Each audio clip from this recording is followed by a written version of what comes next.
La chambre haute est le lieu où les disciples se réunissaient pour prier. C'est ici que Jésus a partagé le dernier repas avec ses disciples et qu'il leur est apparu ressuscité. L'endroit a également été la scène d'un autre épisode biblique très important décrit dans les Actes des Apôtres. Après que Jésus soit monté au ciel, les disciples étaient réunis en ce lieu, toutes portes closes.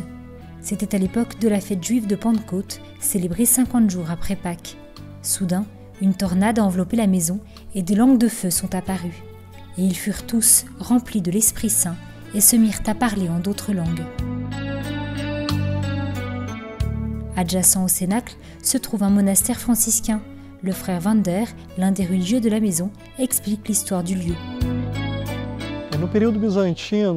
Pendant la période byzantine ont été construits non seulement sur le mont de Sion, mais aussi en différents endroits de Terre Sainte, de nombreux sanctuaires qui ont marqué les lieux saints. Ici avait été construite une grande église qui s'appelait Saint-Sion. Ce lieu a été le théâtre de destructions et de reconstructions.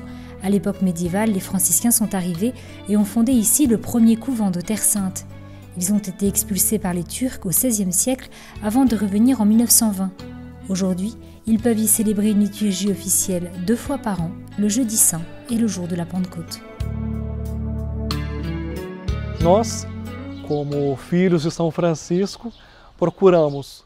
C'est en tant que fils de Saint François que nous cherchons à préserver notre présence en ce lieu si cher à la foi chrétienne, de manière discrète, en respectant tous les groupes religieux qui viennent ici en offrant aux pèlerins chrétiens un endroit pour célébrer, le plus possible la chambre haute, l'Eucharistie et les autres sacrements. Próximo possível do cenáculo celebrar a Eucaristia e outros sacramentos. La chambre haute ou cénacle fait partie à chaque fois de l'itinéraire des pèlerinages à Jérusalem.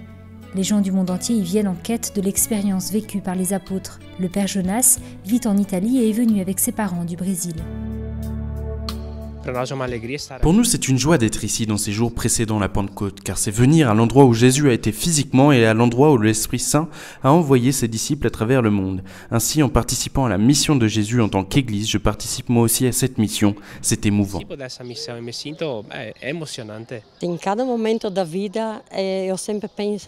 Je demande toujours à chaque instant de ma vie, Saint-Esprit, éclaire-moi.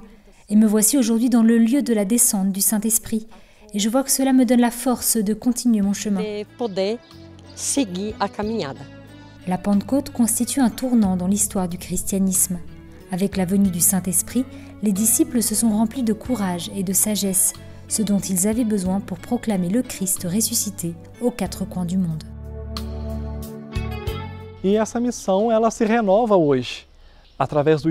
Et cette mission est renouvelée aujourd'hui à travers l'Esprit qui continue librement à souffler et ne cesse de renouveler son Église. Nous sommes appelés à être des hommes et des femmes missionnaires. Le pape nous invite constamment à être une Église en sortie, sur le départ, une Église missionnaire, ce qui est précisément l'Église née de l'expérience de la Pentecôte.